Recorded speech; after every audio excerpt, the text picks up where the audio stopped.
Statistics are a funny thing. According to the 2020 census, the unincorporated township of Blackwood, West Virginia, hosted a population of 87 souls. But according to the leaked payroll records from Blackwood Energy Corporation that I had spent 3 months decrypting, the site employed 215 full-time workers. Where were the other 128 people? When I stood at the perimeter of the Treeline that afternoon in May 2018, looking through a Nikon Monarch spotting scope at a security guard with dead eyes and a hand resting casually on the grip of a Glock 17, I realized the math did not matter. In Blackwood, mathematics had been suspended. Only the physics of fear applied here. I had come to this realization slowly, fighting it every step of the way with the armor of my profession. I was a journalist. I dealt in the tangible currency of FOIA requests, county property records, and recorded interviews. I did not believe in ghost stories. I believed in corruption. I believed in the banality of evil, that bad things happened because boring men in expensive suits signed papers in boardrooms to make a line on a graph go up. I was the rationalizer. That was my role.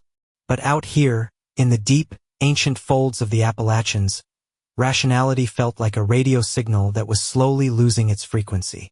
The trip had begun with the kind of meticulous, almost neurotic planning that defined my career. I was 34, single, and operating on a cocktail of caffeine and ambition. I drove a 2015 Toyota 4Runner, silver, chosen specifically because it was the most common vehicle in this part of the country. It blended in. It did not scream outsider like a Prius or a rental sedan would. I left Charleston at 5 o'clock a.m. The sky was that bruised purple color you only see just before dawn, and the air smelled of wet asphalt and diesel. I had a specific playlist for these drives. Lots of Jason Isbell and drive-by truckers. Music that felt like the landscape looked beautiful, sad, and tired. On the passenger seat sat my go bag. It was not just luggage. It was a survival kit for the modern investigative reporter. A MacBook Pro with an encrypted drive. 3 Sony ICD UX570 voice recorders. One for the bag, one for my pocket, one taped under the passenger seat. A burner phone, an old Nokia brick bought with cash at a Walmart in Ohio. And snacks. I always packed the same snacks. Beef jerky, specifically Jack Link S teriyaki, and a bag of honey mustard pretzels. The salt kept my blood pressure up. The chewing kept me awake. The drive south on Route 119 is deceptive. For the first hour, you in civilization. You see strip malls, Wendy's drive-thrus, gas stations with bright LED signs advertising Monster Energy deals. But as you peel off onto the state routes, the world narrows. The trees get taller, closing in over the road like a canopy of green bone. The sunlight becomes dappled, hesitant. By 9 o'clock a.m., I had lost cell service on my primary iPhone. The signal bars flickered from LTE to 3G, then to 1X, and finally to no service. I felt that familiar tightness in my chest, the modern anxiety of disconnection. I told myself it was fine. I had offline maps downloaded. I had a physical gazetteer in the glove box. I turned off the music. I needed to hear the car. The road to Blackwood was not really a road anymore. It was a scar in the earth, a crumbling ribbon of asphalt patched with gravel and indifference. My 4Runner jostled over potholes deep enough to swallow a hubcap. I could hear the suspension groaning, a rhythmic thud squeak that became the only sound in the world. I spent 40 minutes driving without seeing another vehicle. The isolation here was not peaceful. It was heavy, pressed against the windows. The trees were dense, tangled with kudzu that draped over them like shrouds. Every now and then, I'd pass a derelict structure, a collapsed barn, a trailer with the roof caved in, skeletons of an economy that had died decades ago. I reached the turnoff for the Blackwood access road at 10:15 a.m. I knew I could not drive up to the gate. My first attempt, 2 weeks prior, had ended with a security team escorting me back to the highway. This time, I was taking the hiking trails. The plan was simple. Park the truck in a disguised pull-off used by hunters in the National Forest, hike 4 miles over the ridge, and camp on the public land bordering the Blackwood Energy property line.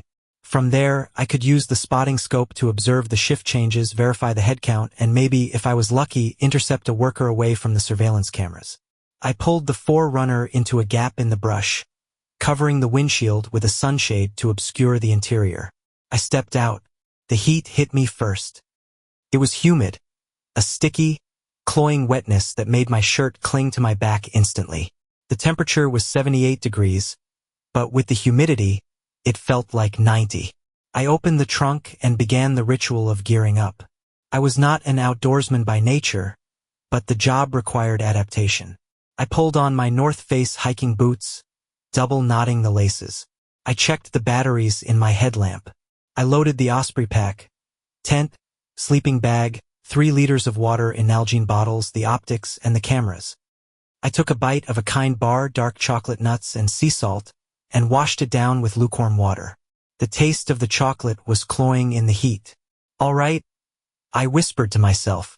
My voice sounded small, swallowed instantly by the forest. "In and out. 2 days. Just get the photos." I locked the truck. I checked the handle 3 times, a nervous tic I developed over the years. Then I turned my back on the safety of the steel and glass and walked into the green. The hike was brutal. The topography of southern West Virginia is unforgiving. Steep inclines covered in loose shale and slick mud. For the first hour, my internal monologue was entirely focused on the physical exertion. My calves burned. The straps of the heavy pack dug into my trapezius muscles. I could hear my own breath, ragged and loud, a huff that drowned out the subtle noises of the woods. I was distracted by the mechanics of walking, which was good. Kept me from overthinking the silence. But when I stopped for a break at the 2-mile mark, sitting on a moss-covered log to drink water, the silence caught up with me. It was not that there was no noise. The woods are never truly silent. There was the wind in the upper canopy, sounding like distant ocean surf. There was the buzz of insects, a constant, low-frequency electric hum. But there were no birds. I frowned, wiping sweat from my forehead with a bandana. Usually, in these forests, you hear cardinals, warblers, the erratic drumming of woodpeckers. Here, nothing, just the wind and the flies. "Predator nearby," I muttered, rationalizing it instantly. "A hawk, maybe, or a bobcat. Animals go quiet when a hunter is around. It makes sense. Biology." I checked my GPS. I was a mile from the ridge line that overlooked the town. I needed to set up camp before I crossed into visual range. I found a clearing around 4:30 p.m. It was a flat shelf of rock and dirt, sheltered by a cluster of rhododendrons. It was perfect, defensible, hidden from the air, and flat enough for the tent. I set up my Coleman hooligan tent, the orange nylon snapping in the breeze. The sound was jarringly artificial, a plastic whip crack that seemed to echo too far. I laid out my sleeping bag. I organized my gear. Notebook on the left, flashlight on the right, bear spray in the mesh pocket by the door. I was methodical. Control the environment, control the fear. Dinner was a Mountain House freeze-dried meal, beef stroganoff. I boiled water on my tiny Jetboil stove. The hiss of the blue flame was comforting. It was the sound of technology, of civilization. I poured the boiling water into the pouch, sealed it, and waited the requisite 9 minutes. The smell of rehydrated beef and salty chemical sauce wafted up. It was not gourmet, but out here it smelled like heaven. I ate sitting on a rock, watching the sun begin to dip below the ridge line. The light turned gold, then blood orange. Long shadows stretched out from the tree trunks, looking like grasping fingers. That was when I smelled it. It was faint at first, riding on a shift in the wind. A sweet, cloying scent. Not the metallic smell of the freeze-dried beef. This was different. It smelled like copper and spearmint. I stopped chewing. I sniffed the air, feeling ridiculous. Spearmint? Out here? Gum, I said aloud. Someone was hiking here recently. Spat out a piece of gum. I looked at the ground. The leaf litter was undisturbed. No boot prints other than my own. No candy wrappers. The smell grew stronger for a second, then vanished as the wind shifted back. I finished my meal quickly, my appetite suddenly dampened. I cleaned the spoon and packed the trash into a scent-proof bag to hang from a tree, standard bear protocol. As twilight settled in, the temperature dropped. It went from a humid 78 to a chilling 55 in the span of an hour. The mountain air had teeth. I put on a fleece jacket, zipping it up to my chin. I climbed the small rise behind my campsite to get my first look at Blackwood. I lay on my stomach in the dirt, the smell of damp earth and decaying leaves filling my nose. I pulled the Nikon scope from its case and extended the tripod legs. I focused the lens on the valley below. The town of Blackwood was wrong. From this distance, about a mile away and 500 feet down, it looked like a model train set constructed by a madman. The houses were identical, rows of gray, clapboard structures with tin roofs that glinted dully in the fading light. There were no cars in the driveways, no bicycles on the lawns, no lights in the windows, even though dusk was falling. I panned the scope to the right, toward the industrial sector. The mine entrance was a gaping maw in the side of the mountain, lit by harsh sodium vapor floodlights that buzzed with an orange glow. I saw movement. I adjusted the focus wheel. The image sharpened. Men were walking in a line. They wore gray jumpsuits, not the high-visibility orange or yellow you see on modern construction sites. Gray, like prison uniforms. They were walking in perfect synchronization, heads down, carrying tools I could not identify. I counted them. 10, 20, 30. They moved sluggishly, mechanically. Shift change. I whispered. Just a tired shift change. But something was off. There was no chatter. I could not hear them, obviously, but their body language was devoid of human interaction. No one clapped a buddy on the shoulder. No one looked up at the sky. They just marched. Then one of them stopped, the worker at the back of the line. He halted, abruptly, as if a wire had been pulled taut. I held my breath, watching through the glass. The man slowly turned his head. Not toward the mine, not toward the other workers. He turned his head up, toward the ridge, toward the trees, toward me. The distance was too great. He could not possibly see me. I was wearing drab clothing, lying prone in the underbrush, a mile away. It was physically impossible. Yet, through the high-powered lens, I saw his face. It was pale, drawn, with dark hollows where eyes should be. He stared directly into the lens. A chill that had nothing to do with the mountain air raced down my spine, causing the hairs on my arms to stand up against the fleece of my jacket. He*s looking at a bird. I whispered. Or a cloud. He see not see you. Do not be an idiot. The man stood there for 10 seconds. Then, without a gesture or a wave, he snapped his head back forward and resumed walking, falling perfectly back into step with the others. I lowered the scope. My hands were shaking. I scrambled back down the rise to my campsite, suddenly feeling very exposed. The woods felt different now. The darkness was not just an absence of light. It felt like a presence. I checked the time. 8:42 p.m. I needed to sleep. I had to get up at 4 o'clock a.m. to catch the morning activity. I crawled into the tent and zipped the door shut. The sound of the zipper, zip, was the loudest thing I had ever heard. I lay on top of my sleeping bag, staring at the orange nylon ceiling, listening to the wind. Rationalize. It was a coincidence. He was stretching his neck. The spearmint smell was a type of plant I do not recognize. The silence is just nature. I closed my eyes, and then I heard the footstep. It was a crunch, distinct, heavy, dry leaves compressing under weight. My eyes snapped open. I lay frozen, my heart hammering against my ribs like a trapped bird. Deer, I told myself. I say deer. Another crunch. Closer. Deer have 4 legs. They move with a rhythmic, 4-beat cadence. Crunch, crunch. Crunch, crunch. This was 2 beats. Crunch. Crunch. Bipedal. I slowly, agonizingly slowly, reached for the bear spray in the mesh pocket. My fingers brushed the cold metal of the canister. I gripped it. Hello, I called out. My voice was higher than I wanted it to be. I'm camped here. Who is that? Silence. Then, a voice. It did not come from where the footsteps had been. Came from the other side of the tent. Water. It was not a question. It was a flat, tonal vibration. A male voice, hoarse like vocal cords that had not been used in weeks. I sat up, gripping the spray. Who are you? Water, the voice repeated. Same tone. Same pitch.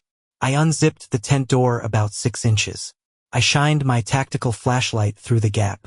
The beam cut through the darkness, illuminating the trunk of an oak tree, some ferns, and a pair of legs.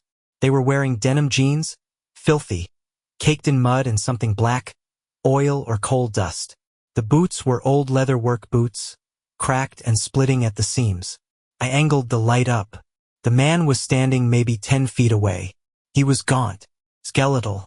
His flannel shirt hung off him like it was on a wire hanger. His skin was gray, not pale, but literally gray, stained with the dust of the mine.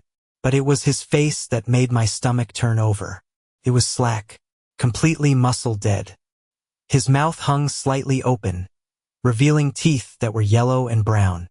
His eyes were wide, unblinking, staring directly into the harsh LED beam of my flashlight without shrinking pupils.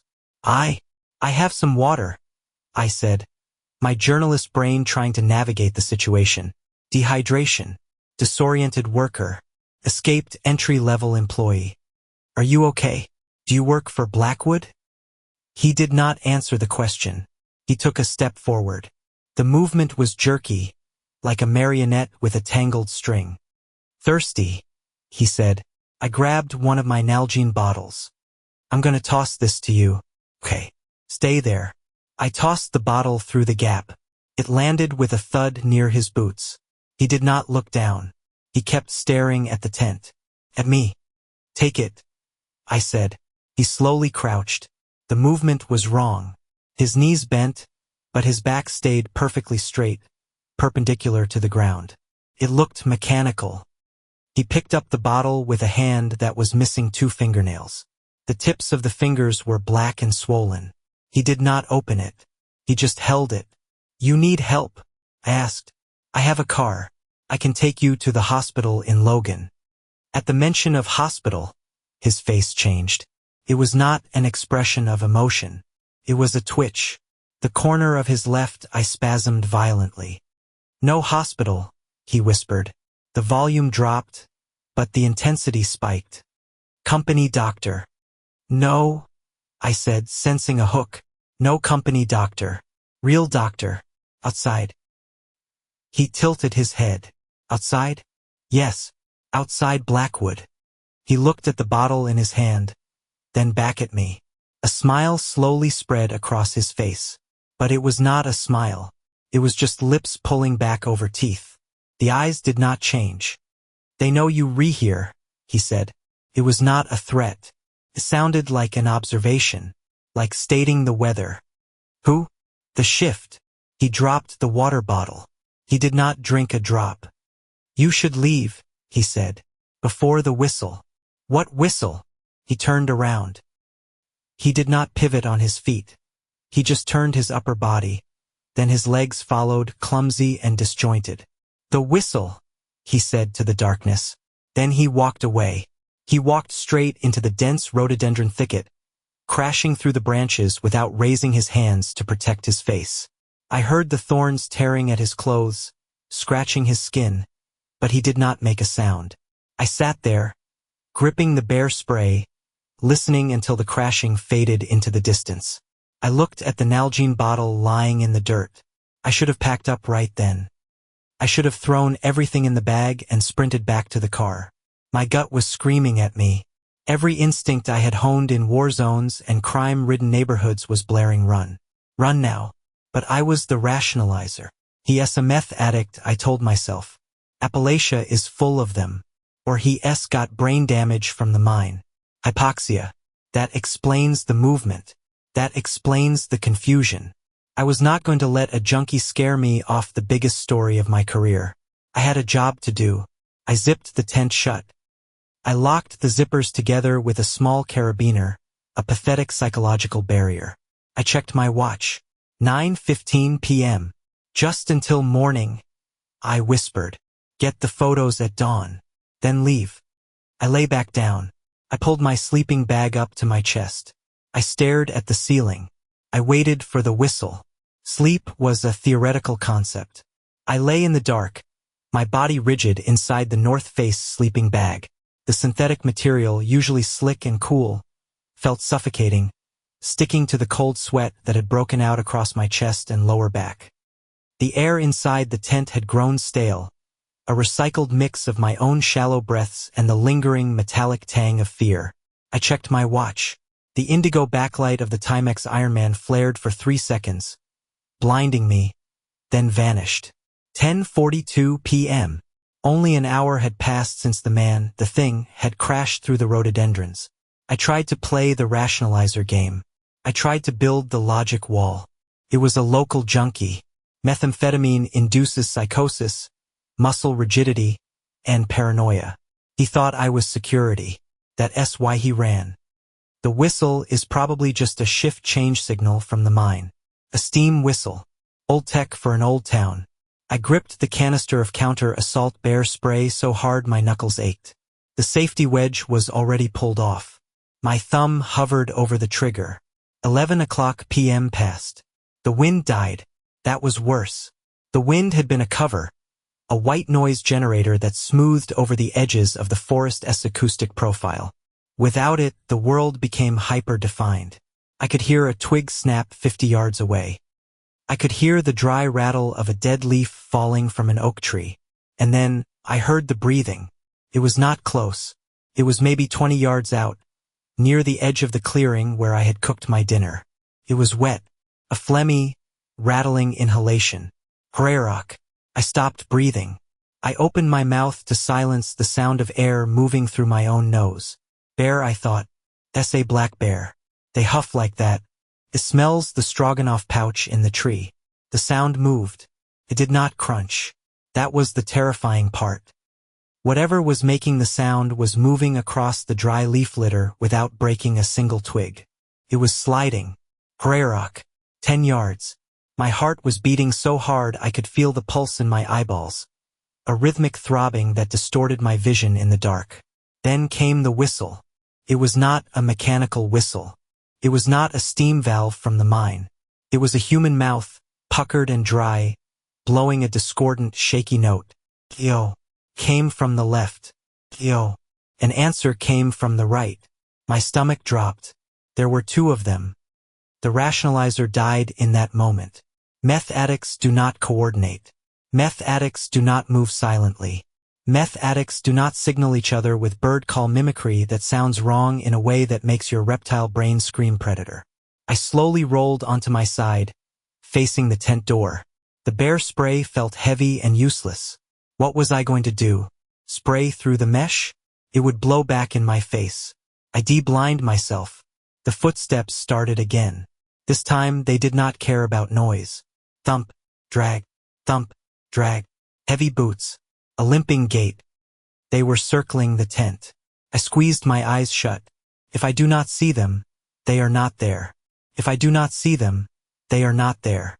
It was the logic of a child, but it was all I had left. A shadow fell across the tent wall. The moon must have broken through the clouds because the orange nylon suddenly glowed with a faint, ambient luminescence. And against that orange glow, a silhouette pressed close. It was a head. It was huge, distorted. The forehead was too large, or maybe they were wearing a helmet.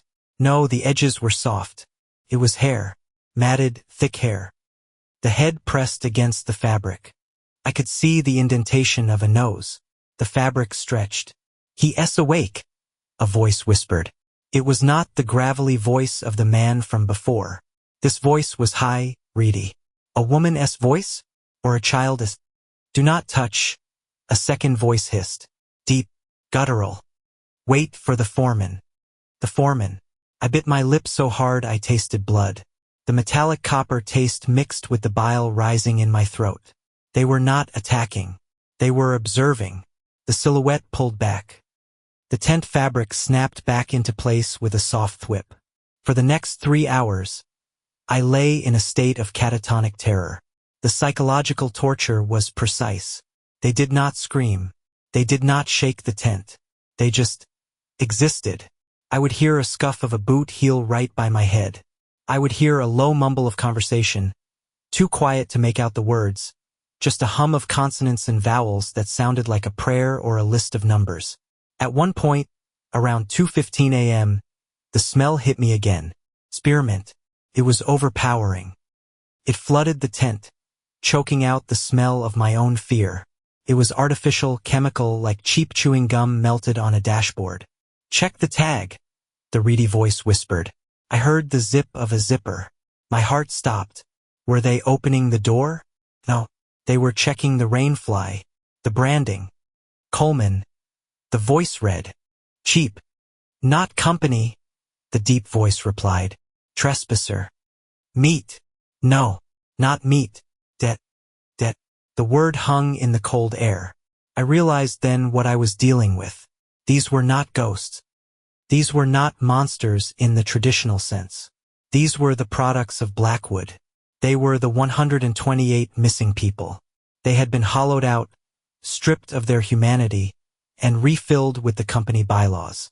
They did not see a human being in a tent. They saw an asset. They saw a liability. They saw a ledger entry. I did not move. I did not scream.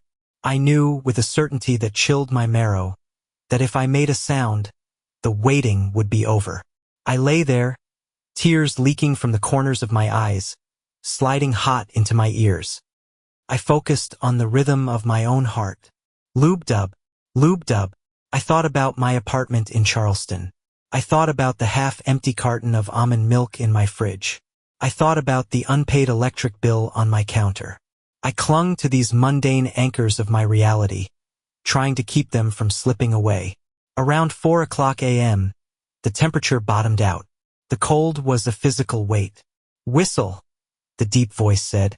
And then, from far away, down in the valley, a sound tore through the night. It was a siren, a shift whistle. But it sounded distorted, slowed down like a recording played at half speed. "Whoa! Shift!" the reedy voice said. "Shift," the deep voice agreed. The footsteps receded. Thump, drag, thump, drag. They did not run. They walked away with the steady, plodding pace of men going to work. They walked back toward the dark maw of the mine, leaving me alone in the orange coffin of my tent. I did not move until the sun hit the tent. When the gray pre-dawn light turned the nylon walls a brilliant, translucent gold, I finally exhaled. My muscles were so cramped that uncurling my legs was agony. My bladder was screaming, but I ignored it. I unzipped the door. The sound was violent in the morning stillness. I pushed the flap aside and crawled out on my hands and knees, the bear spray still clutched in my right hand. The campsite was pristine. That was the first shock. I expected mud. I expected trampled bushes. I expected to see the chaos of the night reflected in the terrain. But the leaves were undisturbed. The rhododendrons were unbroken. For a second, the rationalizer tried to stage a comeback. It was a dream, a night terror, sleep paralysis. Then I looked at the tent. On the orange rain fly, right where the head had pressed against the fabric, was a smear. It was black, greasy. I reached out a trembling finger and touched it. Came away slick, coal dust, mixed with grease. And right below it, a perfect, black handprint. The fingers were impossibly long, the palm wide. It was not a smudge. It was a brand. I did not pack. I did not neatly roll up the sleeping bag or fold the tent poles. I grabbed my keys. I grabbed my bag with the recorders and the laptop. I left the tent. I left the stove. I left the expensive sleeping bag. I left the Nalgene bottle that I had tossed to the stranger. I could not see it anywhere, and I was not going to look for it. I ran. I scrambled down the trail, sliding on the loose shale, tearing my pants, scraping my palms. I did not care. The 4-mile hike that had taken me 2 hours on the way up took me 45 minutes on the way down. I reached the Forerunner. It was sitting there in the brush, covered in a fine layer of pollen. It looked like a spaceship, a glorious artifact of the modern world. I fumbled with the keys, dropping them once in the dirt. I snatched them up, unlocked the door, and threw myself inside. I locked the doors. I checked the back seat. Empty. I keyed the ignition. The engine roared to life. The AC blasted warm, stale air into my face. I put it in reverse and floored it. The tires spun in the mud, then caught. I fishtailed onto the gravel road and did not look back. I drove for an hour in silence.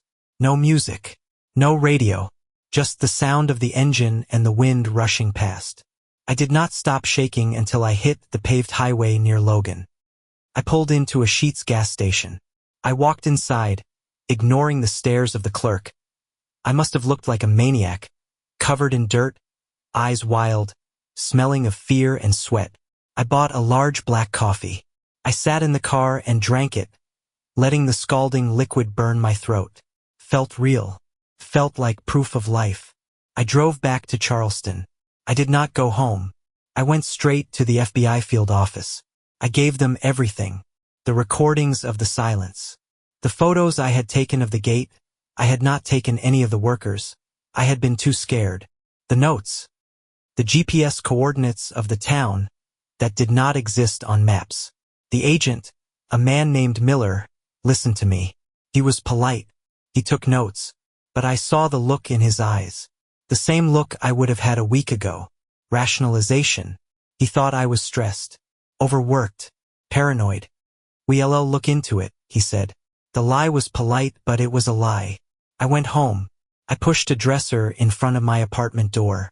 I slept with the lights on. 6 months later, the fire happened. I saw it on the news. A tragic electrical fire at a remote mining facility in Logan County. For dead. The subsequent investigation, the one I had begged for, finally happened. They found the graves. They found the financial records. They found the indentured servitude. Robert Vance, the superintendent, was arrested. The Blackwood Energy Corporation was dissolved. The world saw it as a victory for justice, a triumph of investigative journalism. I even got a plaque from the Press Association. But they did not find everyone. The census said 87 people. The payroll said 215. They found the 87. They found 3 bodies in the woods. That leaves 125. The FBI report says they likely dispersed into the surrounding counties after the fire, that they fled the abuse and started new lives. But I know better. I know about the shift change. I know about the whistle. Sometimes late at night, when the traffic dies down in the city and the wind hits my window just right, I catch a scent. Spearmint. And I know they are not gone. They just still on the clock. And I think I'm on the payroll now, too.